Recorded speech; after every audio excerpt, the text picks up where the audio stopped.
2019లో TDP గెలిచి ఉంటే పోలవరం పూర్తయ్యే ఉండేదన్నారు సీఎం చంద్రబాబు. సముద్రంలోకి వెళ్లే నీటిని రెండు తెలుగు రాష్ట్రాలు వాడుకోవాల్సిన అవసరం ఉందన్నారు. ఏపీలో నదుల అనుసంధానం జరగాల్సి ఉందన్న బాబు మంచి చేసే ప్రభుత్వాన్ని ప్రజలు గుర్తించుకోవాలన్నారు.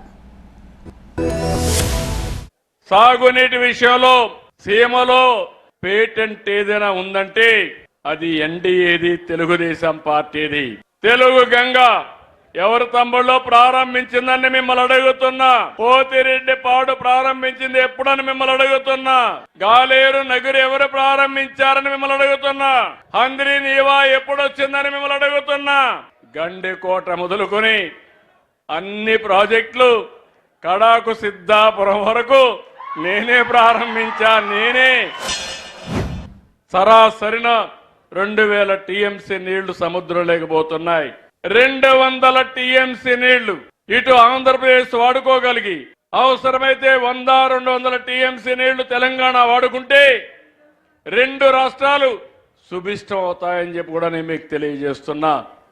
నేను ఇక్కడ వాడేది వరద జలాలు, సముద్రంలోకి పోయే నీళ్లు, ఎవరు వాడని నీళ్లు మనం వాడుకునే అవకాశం ఉంటుంది. పైన తెలంగాణ ఉంది, వాళ్ళు కూడా వాడుకుంటే ఎవరికి నష్టం లేదు. ఇది అందరికీ మంచిదని చెప్పి కూడా నేను మీ అందరికీ తెలియజేస్తున్నా.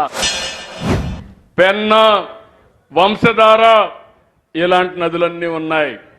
నేను అందుకనే ఆలోచించాను, మన రాష్ట్రంలో ఇంటర్ రివర్ లింకేజ్ కావాలి, ఇంట్రా రివర్ లింకేజ్ కావాలి. అంటే వంశధార నుంచి పోలవరానికి రావాలి, పోలవరం నుంచి బనకచెర్లకు రావాలి. మనకు కావాల్సింది ఏ ప్రభుత్వం వల్ల లాభం వస్తుంది, ఏ ప్రభుత్వ విధానాల వల్ల మన జీవితాలు బాగుపడతాయో దానికి మీరు మద్దతిస్తే, మీరు సహకరిస్తే దానివల్ల మనం బాగుపడతాం, మన పిల్లలు బాగుపడతారు, భవిష్యత్తు బంగారు భవిష్యత్తు అవుతుంది.